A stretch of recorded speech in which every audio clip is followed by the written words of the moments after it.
ఉష్ణోగ్రత పెరుగుతున్న కొద్దీ సైబర్ కేటుగాళ్లు రోజుకో కొత్త పంథాలో ప్రజల ఖాతాలను ఖాళీ చేస్తున్నారు. చదువుకోని వారి కంటే ఉన్నత ఉద్యోగాల్లో స్థిరపడిన వారే ఎక్కువగా ఈ మోసాల బారిన పడుతున్నారు. పరువు పోతుందని కొందరు, అవగాహన లేక మరికొందరు ఫిర్యాదు చేయడానికి వెనుకడుగు వేస్తున్నారు. అలాంటి వారందరికీ అండగా నిలుస్తోంది డీజీ రక్షా సంస్థ. బాధితులకు న్యాయం చేయడమే లక్ష్యంగా సేవలు అందిస్తున్నారు ఆ సంస్థ సీఈఓ రంజిత్. మరిన్ని విశేషాలు ఈ స్టోరీలో చూద్దాం.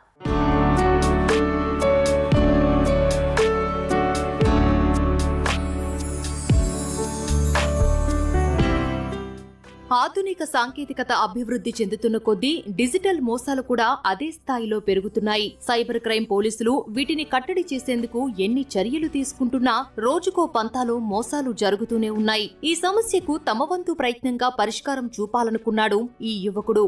బాధితులకు న్యాయం చేయడమే లక్ష్యంగా డీజీ రక్ష సంస్థను ఏర్పాటు చేశాడు.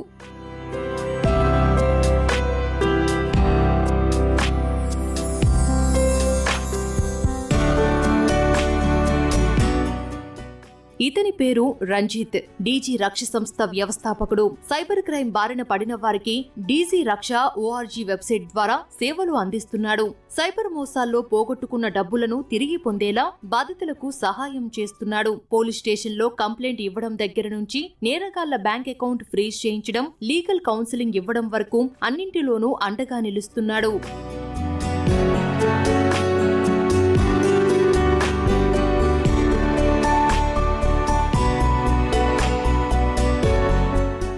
సైబర్ నేరాల్లో కొందరు పరువు పోతుందనే భయంతో ఫిర్యాదు చేసేందుకు వెనకడుగు వేస్తుంటే, మరికొందరు అవగాహన లేకపోవడంతో ఏం చేయలేకపోతుంటారు. అలాంటి వారికి డీజీ రక్ష మార్గదర్శిగా నిలుస్తుందని చెబుతున్నాడు రంజిత్. తమ వెబ్సైట్ ను ఆశ్రయించిన వారికి తగిన సలహాలు, సూచనలు ఇస్తూ ఇప్పటి వరకు వందలాది మందికి అండగా నిలిచామని, బాధితులకు చెందిన లక్షల రూపాయలను తిరిగి వచ్చేలా కృషి చేశామని అంటున్నాడు. ఆమె లాయర్, దాంతోపాటు నేను టెక్ ఎంటర్‌ప్రెన్యూర్ కూడా. నేను ఈ మధ్య రీసెంట్గా ఒక 2-3 ఇయర్స్ నుండి నాకు చాలామంది డబ్బులు పొడగొట్టుకున్నామని సైబర్ క్రైమ్ విక్టిమ్స్గా హెల్ప్ అడిగారు. 30 లక్షల నుండి ₹1 కోటి దాకా పోగొట్టుకున్న వాళ్ళు కూడా ఉన్నారు. సైబర్ క్రైమ్ కానీ, ఓటీపీ ఫ్రాడ్, డిజిటల్ అరెస్ట్ కానీ, ఇంకా డిఫరెంట్ స్కామ్స్కి. వీటితో నేను చాలామందికి హెల్ప్ చేయడం జరిగింది. వీళ్ళ గురించి పోలీస్ స్టేషన్లో వెళ్ళి పోలీసులతో మాట్లాడడం కానీ, ఆర్ లీగల్ ఎయిడ్ లాయర్స్ని అపాయింట్ చేయడం కానీ, దీని అందరూ చూసి దీన్ని ఒక సర్వీస్ లాగా లాంచ్ చేయాలనిపించింది. ఎందుకంటే చాలామందికి ఇంకా పోలీసులు అన్న, కోర్ట్స్ అన్న ఇదంతా చాలా భయం. And they think let's be real, you probably see me in a few interesting places, but what if I told you there's a place where you... చాలామంది డబ్బులు పోయినప్పుడు వాళ్ళ మెంటల్ స్టేట్ కానీ, ఎమోషనల్ స్టేట్ కానీ చాలా యాంగ్విష్గా ఉంటారు. ఏంటంటే ప్రాపర్గా ఉండదు. సో ఫస్ట్ వీళ్ళని కౌన్సిల్ చేయడం కానీ, గైడెన్స్ చేయడం కానీ ఇంపార్టెంట్ అనిపించింది. ఇంకోటి ఏంటంటే 1930 government website portals they are working really good, but అవన్నీ చాలా ఓవర్ బర్డెన్ అయిపోయింది. ఎందుకంటే స్టాఫ్ కానీ వీళ్ళు చాలా తక్కువ మంది ఉన్నారు. అండ్ కేస్ కానీ, సైబర్ క్రైమ్ కానీ చాలా పెరుగుతుంది. సంవత్సరానికి ఒక ఒఫీషియల్ స్టాట్సే 25,000 కోట్ల వరకు అని స్టాటిస్టిక్స్ ఉంది. డీజీ రక్ష సేవలు ఒక ప్రాంతానికే పరిమితం కాలేదు. దేశవ్యాప్తంగా ఎక్కడి నుంచైనా డీజీ రక్ష వెబ్సైట్ ద్వారా బాధితులు సహాయం పొందవచ్చు. కేవలం నామమాత్రపు ఫీజుతోనే తమ సేవలు పొందవచ్చని చెబుతున్నాడు రంజిత్. ఫస్ట్ మాట్లాడేసి వాళ్ళకి కౌన్సిల్ చేయడం జరుగుతుంది. ఆ కౌన్సిలింగ్ అయిపోయిన తర్వాత ఫస్ట్ ఏంటంటే అసలు జరిగింది ఏంటి అనేది వి అండర్స్టాండ్. అండ్ డీటెయిల్స్ ఏమేమైతే ఉన్నాయో, వాళ్ళు పేమెంట్స్ ఎలా చేస్తారు, క్యాష్, ఆన్లైన్ ఆర్ డీటెయిల్స్ అన్నీ సేకరించడానికి హెల్ప్ చేయడం జరుగుతుంది. వాళ్ళకి ఎక్స్ప్లెయిన్ చేసి ఫస్ట్ సైబర్ క్రైమ్ పోర్టల్లో ఈ కేసు రిజిస్టర్ చేయడం జరుగుతుంది. తర్వాత వాళ్ళని మోటివేట్ చేసి పోలీస్ స్టేషన్కి పంపడం, అండ్ అక్కడ డీటెయిల్స్ అన్ని ఎక్స్ప్లెయిన్ చేసి ఎఫ్ఐఆర్ ఫైల్ చేపించడం, ఇదంతా చేపించడం జరుగుతుంది. సో దట్ దీంతో పాటు కోర్టు నుండి బ్యాక్ ఆర్డర్, అంటే మనీ బ్యాక్ ఆర్డర్ రావడం జరుగుతుంది. దాన్ని ఎక్కడ ఏ బ్యాంక్ పంపాలి, ఇదంతా కూడా we'll help them and guide them to get their money back. ఇప్పటిదాకా నేను పర్సనల్ అండ్ డీజీ రక్షది కలిపేసి మోర్ దెన్ 50 పీపుల్కి హెల్ప్ చేయడం జరిగింది.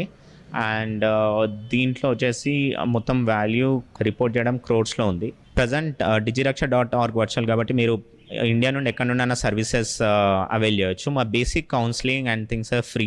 If necessary will charge something, అది కూడా ఓన్లీ నెససరీ అవుతానే. And we go by the recovery thing. Cyber నేరగాళ్లు ఎప్పుడైనా ముందుగా ఏదో ఒక ఆశ చూపుతారని, అలాంటి ప్రలోభాలకు లొంగకపోతే ఎవరూ మోసపోయే అవకాశమే ఉండదని అంటున్నాడు రంజిత్. మోసపోయాక బాధపడటం కంటే ముందే అప్రమత్తంగా ఉండి సైబర్ నేరాల పట్ల కనీస అవగాహన కలిగి ఉండడమే అన్నింటికన్నా ఉత్తమమైన మార్గమని సూచిస్తున్నాడు డీజీ రక్ష సాంకేతిక బృంద సభ్యుడు రాకేష్. డిజిరక్ష అనేది ప్రతి సామాన్యులకి అందుబాటులో ఉండే పోర్టల్. దీని మెయిన్ ఉద్దేశం వచ్చేసి ఎటువంటి ఫ్రాడ్, ఆన్లైన్ అమౌంట్ పోవడం, అది యూపీఐ ద్వారా కానీ ఏదైనా చిన్న లింక్ ద్వారా కానీ or any kind of phone, share market ఇలాంటి ఏవైనా అవుతే మీరు డిజిరక్షకి రావచ్చు. digirksha.org. దీంట్లో చాలా సింపుల్ పద్ధతి. మీరు ఒకసారి ఆ పోర్టల్లోకి రాగానే మిమ్మల్ని డైరెక్ట్గా వాట్సాప్ ద్వారా డిజిరక్ష టీమ్ మెంబర్స్కి మీకు పరిచయం అవుతారు. దాంట్లో మీరు ఎలా అయితే మోసపోయారో, ఎలాంటి ఫ్రాడ్లెంట్ లాస్కి మీరు పోయారో అది మీరు వివరిస్తారు. దీని ద్వారా మీకు కావాల్సిన సహకారం మా కౌన్సిలర్స్ ఇస్తారనమాట. ఇది ఈ యొక్క